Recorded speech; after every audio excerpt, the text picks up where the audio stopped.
buenas tardes tengan todos ustedes. Es un gusto como presidente nacional de la Academia Mexicana de Derecho continuar en el cierre de este importantísimo Congreso Internacional de Independencia Judicial y Selección de Jueces y Magistrados Constitucionales, con ejercicios desde Europa a nuestra América Latina, mm, analizando la trascendencia que tiene la independencia judicial y la importancia que se tiene en la selección, precisamente incluso en la remoción de los jueces y magistrados constitucionales dentro de los sistemas democráticos. Y hoy tenemos a un extraordinario jurista experto, tres veces presidente de la Corte, de la Suprema Corte de Justicia del Uruguay, el querido doctor Jorge Omar Chedía González, que iba a estar con nosotros en La Paz, pero yo me comprometo a que pronto lo tengamos en un lugar de los muy bonitos que hay en México, como los hay en Uruguay, en Montevideo, Punta del Este, bueno, ni decir, pero nos vamos a ver en México primero, Dios pronto, mi querido doctor, un gusto como miembro honorario de la Academia tenerlo de nueva cuenta. El gusto, como siempre, es mío y realmente, una vez más, un placer, doctor. Fíjese que lo mando a saludar a Alejandro Carrillo Ochoa, el doctor, que es un gran amigo, miembro de la Academia, es el fiscal estatal anticorrupción de Michoacán, que está generando un evento muy importante, también un estado hermosísimo, coordinando todos los fiscales anticorrupción del país. Y le mando un fuerte saludo a nuestro querido amigo Alejandro Carrillo Ochoa. Un abrazo, Alejandro, y que pronto, reitero, lo tengamos en México. Bueno, el doctor Jorge Omar Chedía González fue tres ocasiones presidente de la Suprema Corte de Justicia del Uruguay, muy prestigiosa, secretario nacional para la lucha contra el lavado de activos y el financiamiento del terrorismo del Uruguay, magistrado honorario de la Cumbre Judicial Iberoamericana, fue integrante de la Comisión Permanente de Coordinación y Seguimiento del 2012 al 19 y orgullosamente es miembro honorario de la Academia Mexicana de Derecho. Obviamente hicimos un pequeño resumen del sinnúmero de elementos que integran su currículum y hoy abordará el tema la independencia judicial y la selección de los ministros constitucionales del Uruguay. Vamos a que genere, darle el uso de la voz al doctor y al final una sesión breve, sesión de preguntas y respuestas. Adelante, querido doctor Jorge Omar. Muchas gracias y, por supuesto, lo menos aburrido en estas instancias suelen ser las preguntas y, y las respuestas. Básicamente creo que todos conocemos la dificultad de obtener una verdadera independencia de la rama judicial. Sigue siendo la mejor receta la que establecieron los padres fundadores de los Estados Unidos ya en algunos artículos del Federalista, señalando que lo mejor con las tres ramas del gobierno era que las dos ramas restantes intervinieran lo menos posible en la designación de la tercera, que por supuesto aplica perfectamente para la rama judicial, que es lo que estamos hablando, y la cúpula de la rama judicial, que es donde suele residir el poder de control constitucional. ¿Por qué? Porque básicamente está en todos los textos. La rama judicial, el poder judicial, es un poder contrafáctico. No está diseñado en la estructura republicana democrática para ayudar al gobierno, ni a la rama legislativa ni a la rama ejecutiva, sino para controlarlas. De ahí que se diga además que es un poder contramayoritario. ¿Por qué contramayoritario? Porque en una democracia las mayorías eligen al titular del Poder Ejecutivo y diputados y senadores que conforman la mayoría dentro de la rama legislativa. Así que de alguna manera va contra la voluntad mayoritaria que designó y ungió a las otras dos ramas del gobierno. Razón por la cual para nosotros, y es un tema de apreciación personal, pero luego de más de 4 décadas en la magistratura, creo que avalada por la realidad que además percibimos siendo secretario permanente de la Cumbre Judicial Iberoamericana. El gran tema aquí no es la idoneidad técnica profesional de los candidatos, sino cómo lograr que esos candidatos cuya idoneidad está dada, es decir, es muy difícil que en una estructura democrática terminen siendo elegidos al máximo órgano de la judicatura o, en su caso, al Tribunal Constitucional quienes no sean abogados de prestigiosa trayectoria y abundante currículum. Eso que parece importante y lo es, lo damos por descontado. En general, en todas las estructuras democráticas, la idoneidad técnica o profesional de los candidatos está asegurada. El tema es, bueno, ¿cómo logramos la independencia? La independencia del poder político, la independencia del poder ejecutivo sobre todo, pero también de las mayorías del poder legislativo. Es tradicional el acuerdo cuando existe la posibilidad de nombrar un cuerpo en su totalidad, sean 5 miembros, 7 miembros, 9 miembros, la lógica política democrática instala que si son 9 sean 5 de la mayoría y 4 de la minoría, si son 7, 4 y 3, si son 5, 3 y 2, es decir, un equilibrio de pertenencias políticas dentro de los candidatos, que es una razonable fórmula. Ahora, si más allá de que los candidatos no hayan tenido actividad política abierta, la mayoría del órgano Suprema Corte de Justicia, Corte Suprema de Justicia, Tribunal Constitucional, está conformada por ministros que sintonizan con el gobierno, con el Poder Ejecutivo o con la mayoría del Parlamento, no estamos obteniendo un eficaz control de las otras dos ramas del gobierno, que fue lo que plantearon los padres fundadores de los Estados Unidos, que básicamente diseñaron operativamente este sistema. Hay alternativas, por supuesto, y creo que en general las tenemos todas conocidas y están sobre la mesa.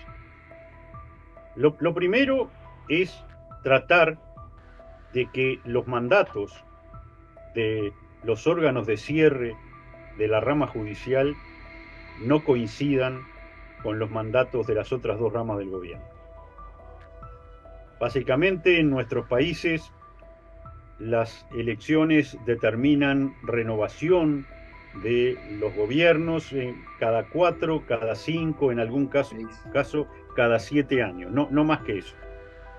En Uruguay originalmente eran 4, desde la reforma constitucional del 67 se pasó a 5 años, es decir, se entendió que 4 años era un periodo de gobierno demasiado corto. Pero bueno, en otros países, en los propios Estados Unidos de Norteamérica, se ha mantenido la fórmula tradicional de renovación de autoridades máximas vía elecciones democráticas cada 4 años. ¿Cómo deberían? ¿Cuál es la buena práctica de los mandatos de las autoridades judiciales? Y básicamente que sean más largos.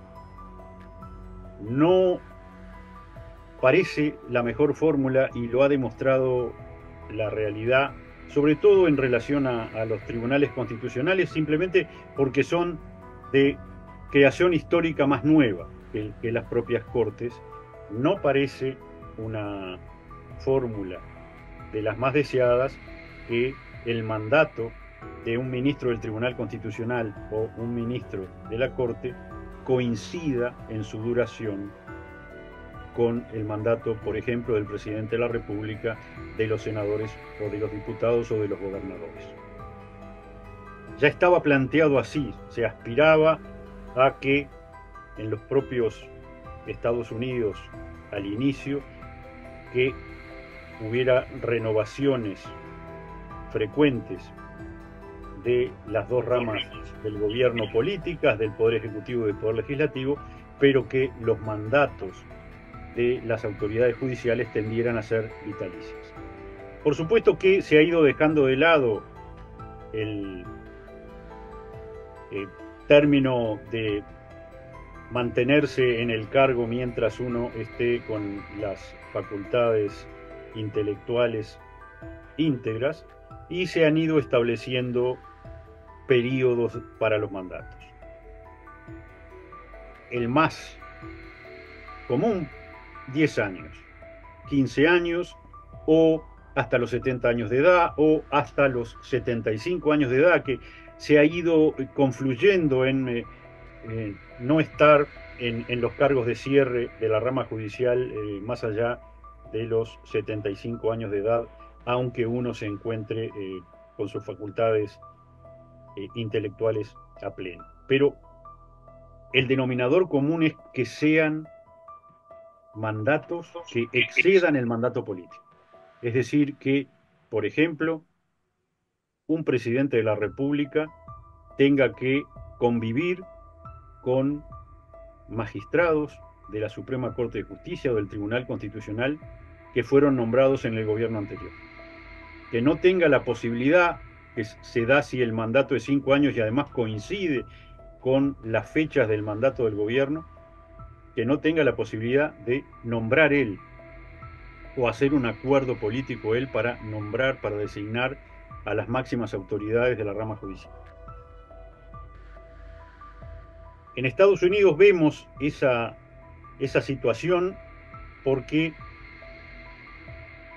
si analizamos la duración de los mandatos, y los norteamericanos llevan una estadística que ojalá, por ejemplo, lleváramos en Uruguay, llevan una estadística precisa de la duración de los términos de los ministros de la Suprema Corte de Justicia de los Estados Unidos, desde la primera corte que nombrara el general George Washington hasta ahora. Y la duración promedio es de 14 años y 3 meses. Es decir, más de 3 periodos y medio de presidente de la República. Y además, ese es el promedio. Hay magistrados, no más de media docena, que han estado más de 30 años en la Suprema Corte de Justicia, y creo que hay 2 o 3 que estuvieron más de 33 años. Es decir, en algunos casos se ha llegado a que 6 presidentes de la República tuvieran que convivir con el mismo ministro de la Suprema Corte de Justicia. ¿En qué beneficia ello? Bueno, que el distanciamiento de ese ministro que fue nombrado hace 2 o 3 presidentes, el distanciamiento de su pertenencia política es mucho más grande. Eso asegura la independencia sobre todo, que así está establecido, del gobierno. Entonces, en principio, mandatos que no coincidan temporalmente con los mandatos del gobierno y que excedan el periodo de gobierno. La otra fórmula, por supuesto, que también asegura la independencia, es las renovaciones parciales, es decir, que ningún presidente, aunque en su periodo cesen los mandatos de alguno de los ministros del Tribunal Constitucional o de la Suprema Corte de Justicia, pueda promover el nombramiento de todos, sino que los nombramientos inicialmente se difirieron en el tiempo, se nombró a algunos en determinada fecha, a otros en fechas posteriores, y por ende las renovaciones, de tal modo sucede también en los Estados Unidos de Norteamérica en relación a las autoridades legislativas, en donde no se eligen todas en forma conjunta al presidente de la República, sino que una parte también se elige en las elecciones de medio término. Bueno, eso asegura en la rama judicial que no se pueda nunca nombrar a la totalidad del órgano, asegura la independencia política, porque básicamente, si estamos hablando de 5 ministros, si 3 se nombraron con determinadas mayorías políticas, aunque haya sido por acuerdo político, bueno, pero ahora hay que renovar 2, los otros 2 que cesan antes, y allí habrá otras mayorías y otra posibilidad de acuerdo político, lo cual coadyuva a distanciar a los jueces supremos de la influencia política. Otra de las razones lógicas que avala la permanencia larga de las autoridades judiciales es no verse tampoco, por esa duración de los mandatos que exceden a los periodos de gobierno, no verse sujetos a represalias que puedan, a su respecto, vía juicio político, por ejemplo, realizar las autoridades del gobierno de turno, sino que por su estatus se encontrarían durante todo ese periodo de gobierno blindados frente a posibles juicios políticos, y eso coadyuva también a la independencia, es decir, que no puedan ser premiados y no puedan ser castigados por haber tomado básicamente decisiones que disgustaron. Suele pasar, el control constitucional tiene eso. Sí, claro. Uno, cada vez que declara una inconstitucionalidad, genera una rispidez con las autoridades de gobierno, sea con el Poder Ejecutivo, sea con el Poder Legislativo. Si uno termina declarando inconstitucional una ley, o a veces con ambos, ¿no? Termina disgustando a la Presidencia de la República y a las mayorías oficialistas de la rama legislativa. Por lo cual son cargos, yo lo puedo atestiguar personalmente, bastante ingratos, ¿no? Uno recibe mucho más críticas que aplausos. Va con el cargo.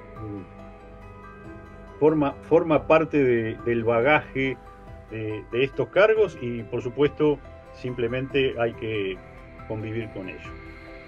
Entonces, en el diseño institucional, concretamente, mandatos largos, posibilidad de renovación parcial, que no coincidan las fechas de los mandatos, o al menos del inicio de los mandatos, con el inicio del gobierno, a los efectos de alejarlo, la designación lo más posible de los intereses políticos naturales de las otras dos ramas del gobierno. Nadie está diciendo que esto no sea natural, no, pero bueno, tenemos, recordemos, dos ramas esencialmente políticas, con intereses políticos, y una que está más alejada de la actividad política, pero debe controlar, como decían los padres fundadores, a quien tiene la espada, que básicamente es el presidente de la República, que suele ser el comandante supremo también de las Fuerzas Armadas, y a quien tiene la bolsa, en general, nuestros parlamentos, que son quienes a través de las leyes presupuestales habilitan o no los distintos rubros para las múltiples actividades que un gobierno tiene. Y quedamos en el Poder Judicial en esta función de contralor, que no suele ser la más grata, como decíamos, porque en general siempre detrás de leyes o de actos que se declaran inconstitucionales estaban las mejores intenciones. Entonces, por ejemplo, en una oportunidad que declaramos un impuesto a la concentración de la tierra, en un sobreimpuesto, porque en realidad impuestos ya había a la concentración de la tierra en el Uruguay, que estaba destinado a la pavimentación rural, es decir, a construir carreteras en los ámbitos no urbanos. Por supuesto, había un tema de diseño tributario equivocado, de doble tributación.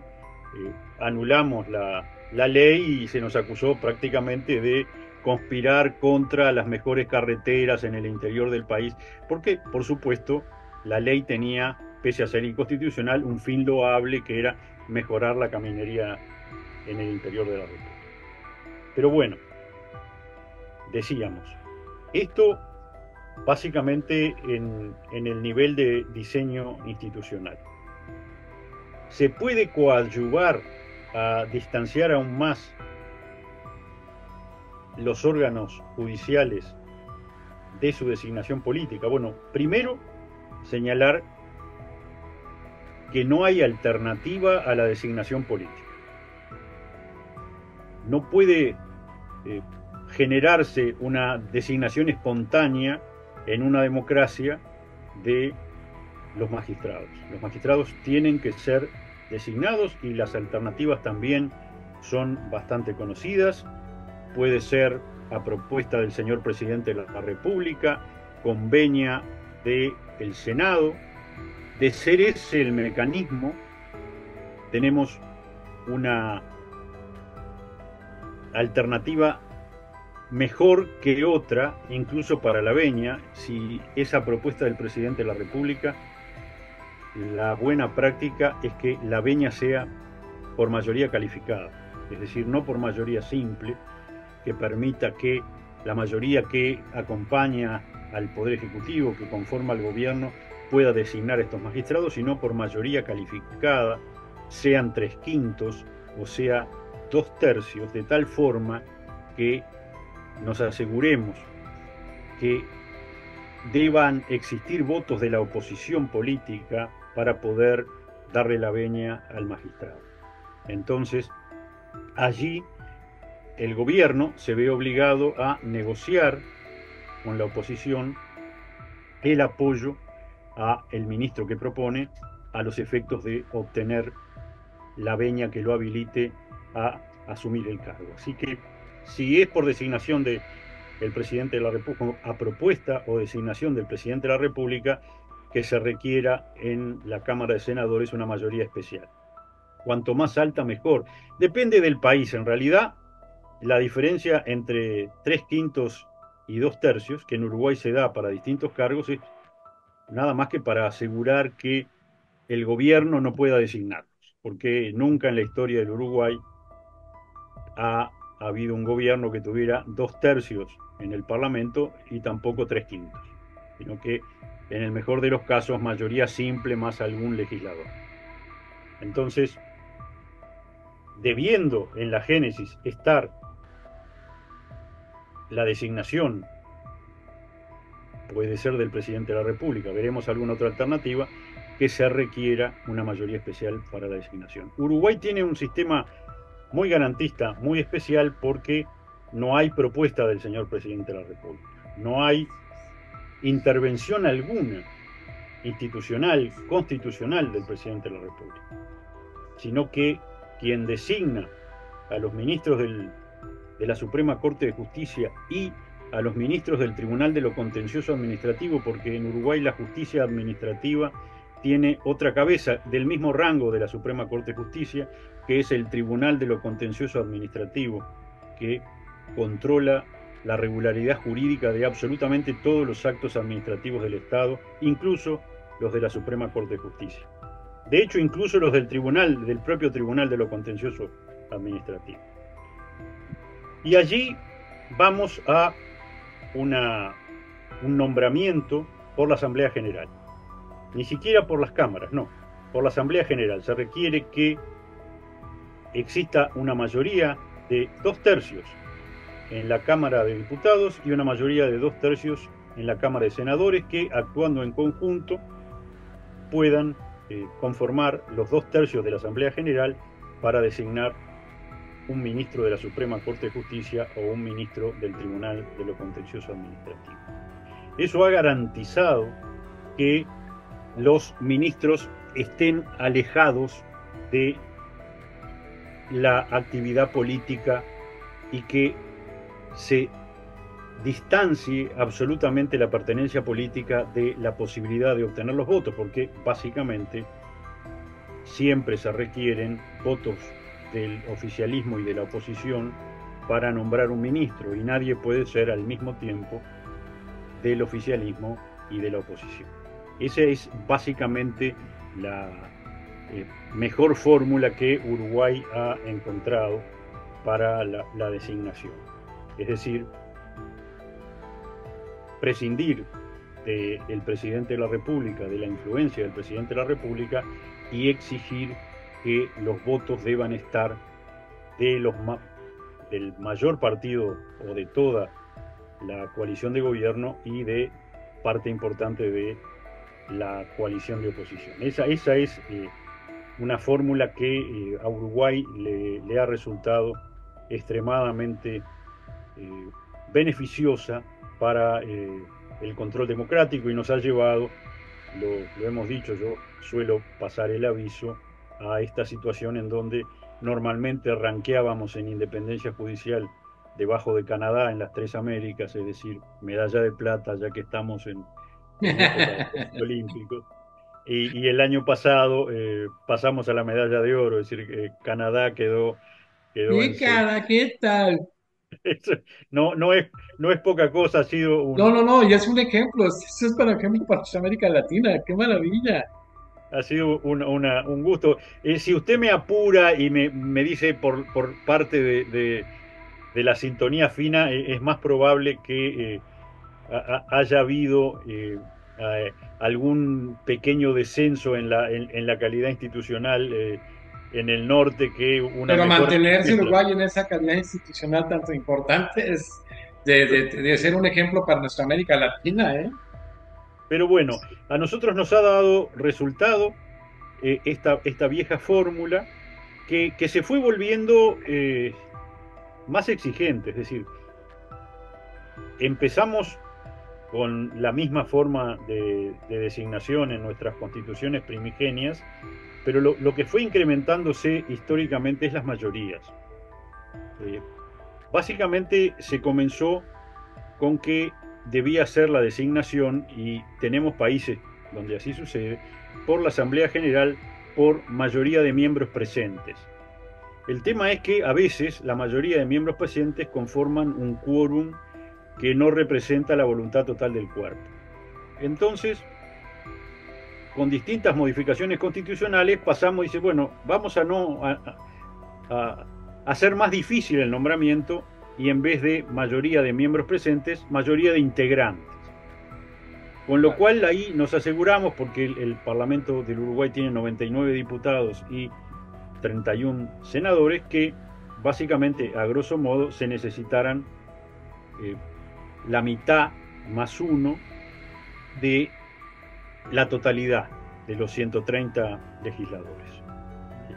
Ahora, luego, dado que se llegó en alguna situación puntual a que el gobierno tuviera la mitad más uno, pero los legisladores dijeron, bueno, no, pero no estamos cumpliendo el objetivo, la teleología de estas normas constitucionales, que era que el gobierno no pueda nombrar al ministro de la Suprema Corte de Justicia, sino que requiera los votos de la oposición. Entonces ahí pasamos a la mayoría calificada. Dice, sí, presentes, pero además integrantes, pero además 2/3 de los integrantes. Y ya que estamos, 2/3 de los integrantes de ambas cámaras, es decir, no pueden ser, por ejemplo, y creo que ahora esto se concreta, los 2/3, en que en 130 legisladores los jueces, para ser nombrados, necesitamos 87 votos. Y sí, pero no pueden ser 87 votos de 87 diputados, no, tiene que ser 2/3 al menos de los diputados y 2/3 al menos de los senadores. Y allí esta fórmula, cada vez que fue escalando en dificultad política para forzar el acuerdo, nos lleva a esta situación en donde, primero, es muy importante para los jueces no tener primero, la actividad política está vedada, ¿no? So pena de destitución. Pero además no tener un perfil político demasiado acentuado, porque básicamente cuando llega el momento de la elección uno necesita votos del gobierno y de la oposición. Con lo cual también la idea es que se asegure una idoneidad tal que no merezca objeciones de ningún sector del espectro político. Ahora, vamos a otro tema más complicado de instrumentar cuando no se tiene. ¿Cuál debería ser el origen de los candidatos? El peor origen, simplemente por apreciación de la realidad. Yo no digo que ser político no sea una actividad loable a la cual uno deba básicamente dedicarse por el bien común. No, no. Digo, en esta lógica en donde es importante que en la rama judicial sus integrantes estén lo más alejados de la política que se pueda, no ha resultado lo mejor nombrar, por ejemplo, un distinguido profesor que a su vez es senador, o ha sido diputado, o ha sido gobernador. ¿Por qué? Porque en su ADN está la visión política. Por supuesto tiene las condiciones técnicas y profesionales y seguramente Tendencia. éticas, pero es además un político. Entonces, es esa situación de recurrir a destacadas figuras del ámbito político para integrar una Suprema Corte de Justicia o un Tribunal Constitucional, incluso a veces un Consejo de la Magistratura, no ha resultado la mejor. ¿Qué nos va quedando? Bueno, nos va quedando la actividad económica, la actividad académica pura, distinguidos catedráticos, distinguidos docentes que no hayan tenido actividad política notoria, y los propios jueces, que en general en todos nuestros países tienen vedada la actividad política, entonces se han mantenido desde los estratos más bajos de la magistratura alejados del sistema político. Y esa fórmula en general ha dado resultado, porque estamos hablando ya de personas destacadas, pero que no han tenido como eje vocacional principal la actividad política, por ende no han participado muy activamente en política, aunque pueda ser que se conozca, por supuesto, su filiación, su pelo político, decimos aquí en el Uruguay y en la Argentina también, ¿no? en el Río de la Plata, pero no han sido políticos activos. Por allí es donde la experiencia indica que se han logrado las mejores integraciones de los órganos de cierre de la magistratura, con quienes no son políticos, quienes tienen las condiciones, pero además no son directamente políticos. Y bueno, sea exclusivamente con jueces, sea exclusivamente con catedráticos, pero esas dos canteras han sido las más fructíferas demostradas en la integración de los órganos de cierre. Es decir, nos aseguramos allí también un distanciamiento personal de la actividad política, porque más allá de que los jueces, yo todavía me siento juez, pese a que hace 4 años ya que cesé en la Suprema Corte de Justicia, pese a que los jueces sí tenemos nuestro corazón político, nuestras ideas políticas, nuestra Beltanchán política, nuestra visión política, básicamente no nos hemos dedicado a ella, no hemos militado por ella y no es el norte de nuestras vidas, sino que el norte básicamente es la aplicación de la Constitución, la aplicación de las leyes, la enseñanza de la Constitución, la enseñanza del derecho. Entonces, todos tenemos un componente político, pero no somos de visión absolutamente política, que es la visión que suele contaminar la aplicación técnica, objetiva del derecho.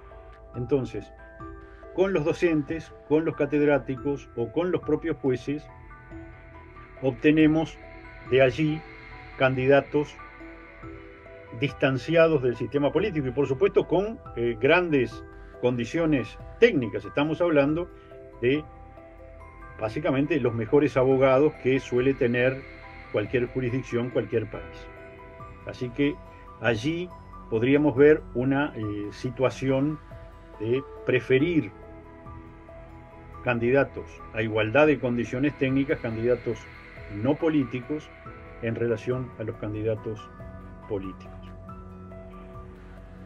Lo demás va de suyo, es decir, que se deba tener una conducta intachable, abundantes currículum, notoria versación en la materia de que se trate, en las cortes que funcionan por salas, la sala de familia, la sala penal, la sala laboral, la sala civil. Bueno, por supuesto que todo eso resulta indispensable o resulta básicamente condición sine qua non, pero estamos hablando de, dadas esas condiciones, dadas esas capacidades, si además estamos hablando de un profesor, de un juez que no ha tenido actividad política, ese nombramiento suele resultar mejor a los efectos del cumplimiento de esa función contramayoritaria, contrafáctica o básicamente de contralor del gobierno que los órganos de cierre deben tener. básicamente, con ese conjunto de reglas se va obteniendo unos órganos de cierre distanciados del sistema político.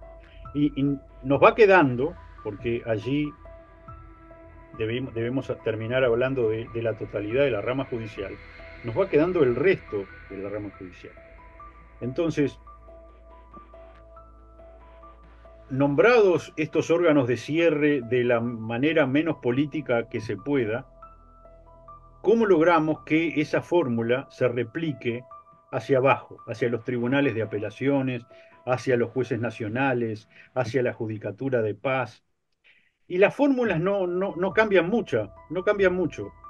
La verdad es que se trata de replicar esa fórmula. Si existe un consejo de la judicatura o de la magistratura encargado de el nombramiento de los magistrados, de su destitución, de sus sanciones, de sus ascensos, básicamente la integración, como decíamos, debe ser lo menos política que se pueda.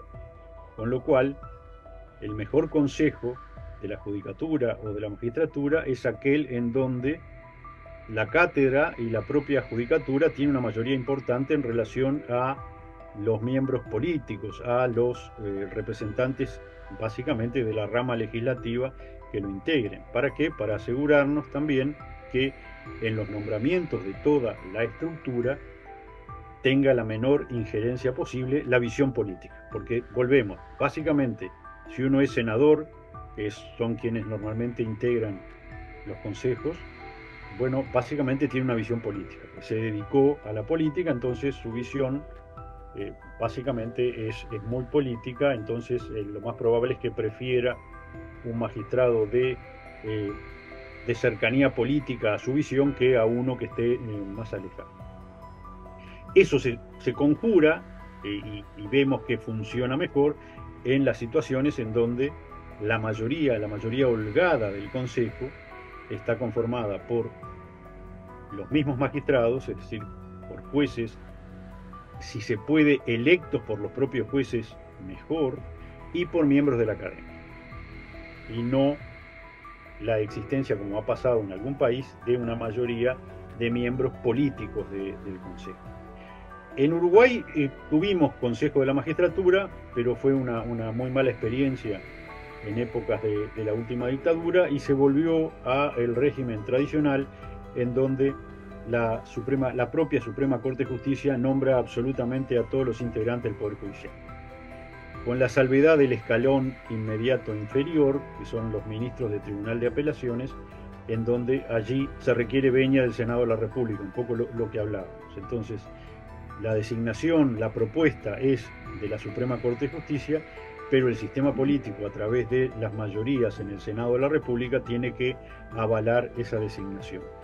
De ministro de tribunal para abajo, es decir, de juez nacional hacia abajo, la Suprema Corte designa, pero por supuesto, como estamos hablando de una Suprema Corte que fue designada no por criterios políticos, designa por criterios técnicos y no por criterios políticos. Pero básicamente se trata de replicar en toda la estructura esa misma receta que propiciábamos y que ha dado un resultado muy bueno para básicamente los órganos de cierre. Y tratar, porque ahí sí, en los órganos de inicio o más bajos de la escalera y de la estructura judicial, que básicamente en nuestros países se suele parecer bastante, a veces no gusta, pero yo encuentro la analogía, se suele parecer bastante a la estructura militar, es decir, tenemos rangos y grados y jerarquías. Bueno, allí sí se puede aspirar a estar toda la vida en la magistratura, es decir, a que los cargos de la judicatura, los de abajo y subiendo también en la estructura, salvo los órganos de cierre, tiendan a ser vitalicios, es decir, a obtener un cuerpo de jueces, de técnicos, de notarios, de defensores por fuera del sistema político, que dentro de la rama judicial se mantengan lo más alejados posibles de la actividad política. Y eso va asegurando que la rama, por supuesto, asegurando, como todo, no con un 100% eficacia. Ojo, no hay sistema perfecto. En el sistema mejor diseñado institucionalmente puede terminar existiendo casos puntuales de injerencia política.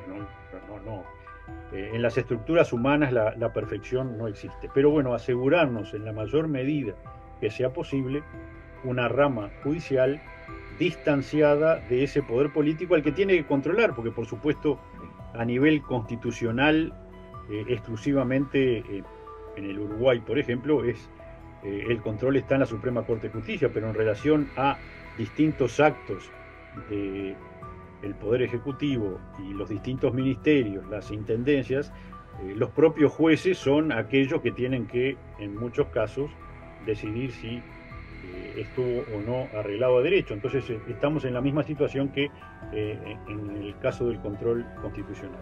Por lo cual se debe tener esos jueces contrafácticos lo más independientes e imparciales que sea posible, que si es necesario y es conforme a derecho, resuelvan contra el gobierno de turno, sea un gobierno que han votado o sea un gobierno que no han votado. Es decir, que esa simpatía política no juegue, si es posible para nada, en la toma de las decisiones judiciales.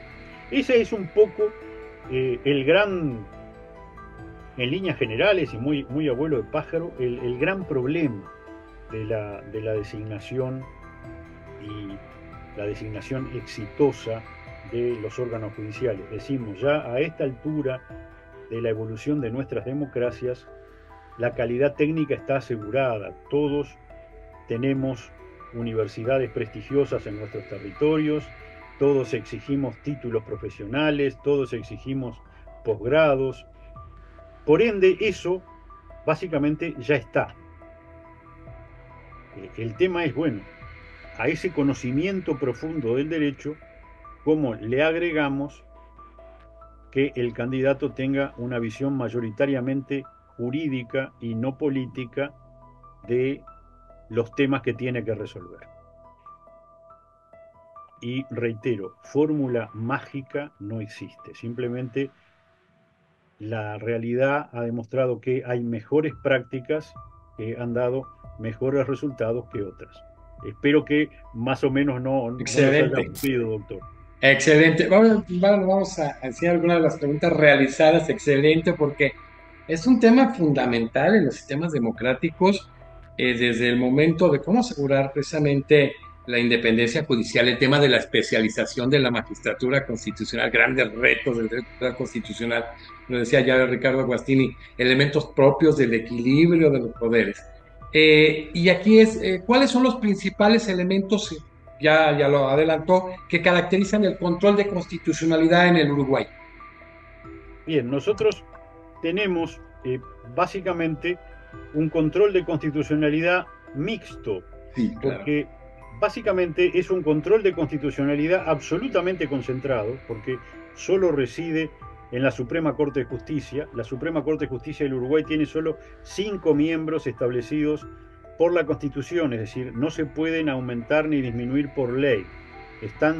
El número ha estado siempre definido por la Constitución, evitando, por ejemplo, algunas tentaciones que sufrió el mismo Franklin Delano Roosevelt y últimamente aparentemente estaba afectando también al presidente Biden, en el sentido de aumentar el número por ley de ministros de la Suprema Corte de Justicia para diluir determinadas mayorías adversas. Bueno, un sistema de control constitucional centralizado en un solo órgano, pero con efectos difusos. ¿Por qué? Básicamente en Uruguay el control de constitucionalidad en la primera constitución de 1830 no existía. Luego se entendió con el devenir de los tiempos que era indispensable que existiera un control constitucional, pero básicamente se hizo un acuerdo político se pensó que una Suprema Corte de Justicia que fuera legislador negativo, es decir, que pudiera por sí hacer caer una ley, era darle demasiado poder a la Suprema Corte de Justicia y se requerían mayorías especiales para modificar la Constitución. Así que básicamente, en virtud de ese acuerdo político, se dice, bueno, perfecto, concentramos el control de constitucionalidad en la Suprema Corte de Justicia, pero exclusivamente con efectos en el caso concreto, que es básicamente el efecto natural del control difuso, de cuando el propio juez de la causa puede declarar exclusivamente para su caso la inconstitucionalidad de una ley. Aquí interpartes. Un control mixto. Yo le solemos decir a los alumnos un control crema y chocolate, no sé por qué acá le decimos mixto, ¿no? Bueno, concentrado con efectos de difuso, que ha llevado, por ejemplo, a situaciones que relatadas pueden generar hilaridad. Tuvimos unos planteos de inconstitucionalidad respecto a una ley de abreviación de los procesos laborales, que básicamente pienso que en México y en todos lados procesos laborales tenemos muchísimos. Sí, bueno, claro. Básicamente terminamos declarando 4 artículos de esa ley inconstitucionales, pero en los hechos, todo demandado en un proceso laboral, que eran miles, planteó una acción de inconstitucionalidad ante la Suprema Corte de Justicia, y en un año tuvimos 6.000 demandas de inconstitucionalidad respecto de los mismos artículos, con lo cual hubimos de dictar 6.000 sentencias iguales en relación, que al final, por supuesto, se termina haciendo a través de los secretarios y claro. copiando fallos anteriores. Lo que pasa es que fue un trabajo burocrático espeluznante. En la Secretaría Administrativa de la Suprema Corte de Justicia nadaban entre expedientes y eran todos iguales, pero bueno, el hecho es que al tener eficacia exclusivamente en el caso concreto, fue necesario dictar una sentencia por cada caso, por supuesto. Al año de los efectos de la sentencia. El Parlamento Nacional, al cual le notificamos cada una de esas declaraciones de inconstitucionalidad, modificó los artículos, gracias a Dios, claro. y no tuvimos que seguir inundados de papeles. Pero sí, tenemos esta situación, un control concentrado de aplicación difusa. Bueno, ya lo mencionó usted, esta calidad institucional, sobre todo en el tema del Poder Judicial, que no se lo come el poder político, gracias a Dios. Evidentemente se garantiza plenamente, ya lo señaló usted del tema humano, pero se garantiza plenamente en el Uruguay la independencia judicial. Exactamente.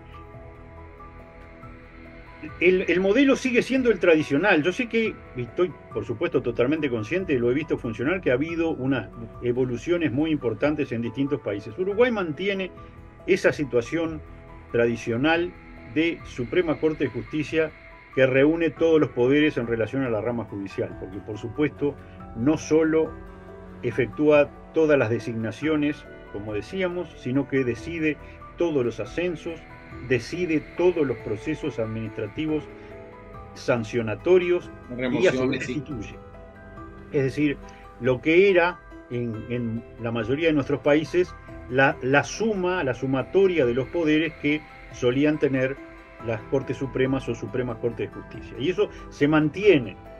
Por supuesto, no puede ser discrecional. Lo que ha ido cambiando, y ha ido cambiando en forma muy acentuada, muy importante, y lo hemos acompañado y comentado a lo largo del tiempo, es el establecimiento de reglas. Es decir, reglas para la carrera judicial, reglas para los ascensos en la carrera judicial, procesos administrativos hipergarantistas para los procesos sancionatorios o de destitución, para lo que nosotros llamamos investigaciones administrativas y sumarios administrativos, de tal forma de que el poder discrecional original de la Suprema Corte de Justicia esté lo más acotado por esas reglas posibles, es decir, que esté regido por normas objetivas que tornen absolutamente previsibles las decisiones. Claro. No la discrecionalidad. La discrecionalidad, evitar remociones arbitrarias. La República Democrática debe ser la menor posible. Perfecto, excelente. Doctor, ahora obviamente hablando de esta calidad institucional del Uruguay, digo, ahí están los números que no mienten, que da orgullo y que deben convertirse en un paradigma para América Latina y para América en general. Ahora todo este tema de las adopciones de la magistratura constitucional, México en su momento hizo en 94 una reforma importante para que la Corte Suprema, esas cortes que existen en estados más bien federados, en un momento dado se acercara más a un tribunal constitucional. Se han manejado tribunales constitucionales los formales, fuera del Poder Judicial, los materiales y las salas constitucionales que están dentro del Poder Judicial. No ha habido, evidentemente, dada todo este desarrollo que hay en el tema jurisdiccional en el caso del Uruguay, la más mínima tentación, me imagino, a irse hacia un tribunal constitucional o una sala constitucional. A Tribunal Constitucional no. De hecho, la Suprema Corte de Justicia funge de ¿Cómo? Tribunal Constitucional. Claro. Pero se ha planteado técnicamente si no sería viable, y lo sería, la conformación de salas. Lo que pasa es que estamos hablando de una Suprema Corte de Justicia de solo 5 miembros, muy pequeños, establecidos en la Constitución de la República. Es decir, para aumentar, aunque fuera en uno, el número y tener 2 salas de 3, se requeriría una modificación de la Constitución de la República. Y no ha tenido básicamente no ha habido ni una voluntad política, ni no hay necesidad, hombre, como están trabajando. No, pero también señalemos, porque hay cortes muy sobrecargadas. Claro. Decíamos, en la rama judicial, la Suprema Corte de Justicia tiene todos los poderes. Perfecto. Ahora, no hay una sala administrativa de la Suprema Corte de Justicia, una sala contencioso administrativa, porque tenemos separado un tribunal de lo contencioso administrativo que está recargadísimo de trabajo, que también tiene 5 miembros y tiene el Contralor de la Regularidad Jurídica de los Actos del Estado, que no integra el Poder Judicial. Es decir, el trabajo enorme que tendría una sala constitucional contencioso una sala contencioso administrativa de la Suprema Corte de Justicia, lo tiene un tribunal de lo contencioso administrativo separado. Y el trabajo también muy importante para la calidad democrática y para las elecciones y el contralor de las elecciones, que podría tener una sala electoral de la Suprema Corte de Justicia, lo tiene básicamente, totalmente en el Uruguay, la Corte Electoral. Es decir, además tenemos una Corte Electoral establecida en la Constitución de la República de 9 miembros de todo el sistema. Está además diseñada para que estén representados todos los partidos políticos en los ministros de la Corte Electoral, que tiene a su cargo todo el contralor de las elecciones y todo lo que conforma la justicia electoral, las impugnaciones, las decisiones, los recursos están en una corte electoral. Entonces tenemos una corte electoral, tenemos un tribunal de lo contencioso administrativo y una Suprema Corte de Justicia. Por ende, la Suprema Corte de Justicia entiende en lo que podríamos decir es estrictamente judicial, y no en esas otras materias que en otros países, en otras jurisdicciones, están también a cargo de la Corte.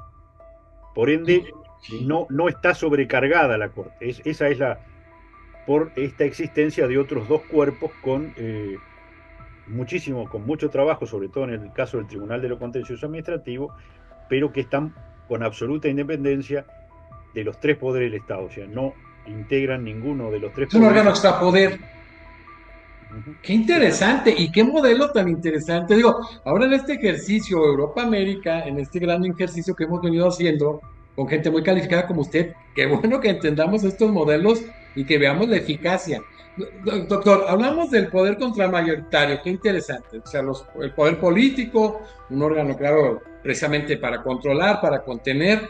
Se ha hablado mucho en varios países a nivel de ministros de corte, a nivel de Poder Judicial, exceptuando ministros de corte, pero también ministros de corte, de esa elección popular, tomar este aspecto democrático, democratizar las cortes. Yo creo que ya lo avanzó usted. ¿Es una solución adecuada? No. Estuvo volvemos. A mí me gusta señalar la estructura democrático-republicana de gobierno, más allá de los antecedentes filosóficos europeos, de el conde de Montesquieu, sobre todo, está en el diseño de los padres fundadores de los Estados Unidos de América, entre ellos predominantemente el grandísimo Thomas Jefferson. Por supuesto que ellos analizaron también la posibilidad de la elección popular de los jueces y la descartaron. La descartaron porque básicamente se señalaba, si elegimos de forma parecida a los integrantes de las tres ramas del gobierno, vamos a obtener resultados parecidos. Por ende, si hiciéramos una elección popular, por ejemplo, de los ministros de la Suprema Corte de Justicia, tendríamos una forma de elección en una democracia muy parecida a la de los senadores y a los diputados, y el resultado probablemente sería muy parecido. Entonces decían, no, pero nosotros queremos un poder que controle, no queremos un poder que acompañe. Claro. Y si hacemos una elección popular, va a acompañar el sentimiento popular del momento, entonces vamos a tener un poder ejecutivo, senadores y diputados, y jueces, sobre todo jueces supremos, que se alinean con determinada mayoría o determinada visión política. Y no es lo que queremos, justamente lo que queremos es un poder contrafáctico, un poder contramayoritario. Por ende, no debería la rama judicial ser elegida por las mayorías. Y ha funcionado, en realidad, explicado lógicamente, ha funcionado bastante bien. Y cuando se ha querido ir hacia la elección popular, se dio un poco el resultado que los padres fundadores de los Estados Unidos habían vaticinado. Se parece mucho la elección a la de un legislador. Y prácticamente con las mismas reglas y, por supuesto, se termina alineando cuando se candidatea a un cargo judicial con determinada facción política quien está postulándose. Es decir, neutralizamos aquella ventaja de que el poder de Contralor Judicial fuera contramayoritario, fuera también lo más alejado de la política que se pudiera.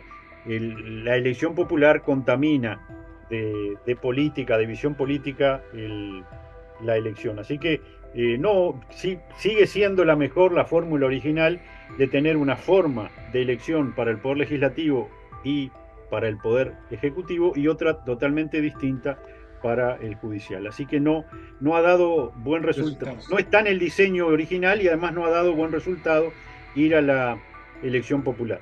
No, y es que se pierde esta idea filosófica, conceptual de que el poder es contramayoritario.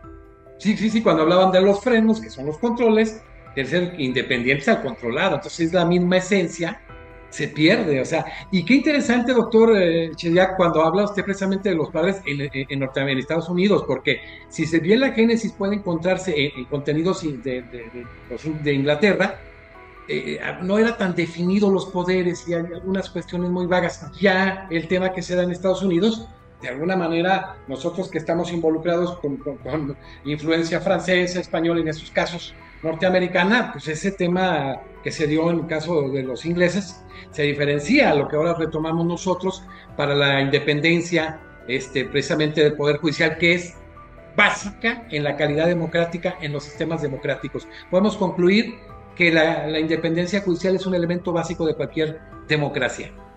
Por supuesto, y yo hago constante referencia, no recuerdo ya qué gran profesor fue, pero porque yo fui a la facultad en los años 70, lamentablemente, hace está muy bien, años. En todos los pero sentidos. Él decía, y uno va una y otra vez corroborando, que los padres fundadores le pusieron mucho sentido común al diseño de la estructura republicana. Porque por supuesto todos después hacemos grandes reflexiones y conceptuamos y hacemos planteos filosóficos. Ahora, en la base hay mucho sentido común. Diseñaron la estructura republicana con inteligencia y sentido común. se puede explicar fácilmente incluso a quien no sea un especialista en derecho, porque las ideas principales son muy sencillas. Y eso es importantísimo. Cuando se haga la defensa de una corte, de un tribunal constitucional, para que se analice la trascendencia de la función jurisdiccional, hay que hacerlo muy sencillo, con mucho sentido común, que a veces es el que falta. Pero qué ilustrador y qué importante, la verdad estoy muy contento, sabe que le tengo un especial respeto y cariño, doctor Chediak. Pero ahora que han venido pasando juristas muy connotados de toda América Latina, este tema de la calidad democrática, de la institucionalidad democrática en la calificación que tiene Uruguay, pues hay que voltear a ver lo que está calificado de una manera más alta en cuestión democrática. Entonces, yo creo que los buenos ejercicios, las fortalezas del tema republicano, las fortalezas del Estado constitucional democrático, hay que tomarlo de quien evidentemente tiene esas calificaciones, y obviamente el doctor Chediak, que presidió en 3 ocasiones la Suprema Corte de Justicia, tiene un conocimiento muy vasto en estos temas. Bueno, hay muchísimas más preguntas, pero bueno, ya después platicaremos del tema. Doctor, muchísimas gracias por estar todos minutos fuera del aire ahorita que cerremos con usted. Quiero agradecer a todos los miembros de la academia, a los abogados en general en México, en América Latina y en Europa que nos ven, que estamos materialmente en el cierre de este Congreso Internacional de Independencia Judicial y Selección de Jueces y Ministros Constitucionales del Uruguay, magistrados en algunos otros países, jueces, magistrados, ministros en nuestra América Latina, en nuestras altas cortes, en los órganos de cierre, y ver la trascendencia que se tiene en el sistema democrático, en una base del Poder Judicial, en este poder contramayoritario, de la independencia judicial y a la vez la manera en que se seleccionan o se eligen, incluso la remoción, la trascendencia de la remoción, que hay muchas líneas tiradas por la Corte Interamericana de Derechos Humanos a través de muchísimas sentencias muy importantes, el caso Rico contra Argentina, en el caso concreto del Tribunal Constitucional contra Perú, muchísimo en el caso APIS contra Venezuela, donde hay estándares muy importantes señalados en temas de independencia judicial y que verdaderamente se erigen y son fundamento de nuestras democracias. Así es de que, pues despedimos hoy al doctor Jorge Armando Chediak González, extraordinario jurista, 3 ocasiones presidente de la Suprema Corte de Justicia de Uruguay, secretario nacional para la lucha contra el lavado de activos y el financiamiento del terrorismo del Uruguay, magistrado honorario de la Cumbre Judicial Iberoamericana y orgullosamente miembro honorario de la Academia Mexicana de Derecho. Muchísimas gracias a todos. Seguimos con Panamá y luego seguimos con Serrat. Vamos a estar con el expositor de Italia, y agradeciendo al doctor Chediak, que siempre le aporta mucho a la academia y que ahora muy pronto nos comprometemos que esté con nosotros en físico en México.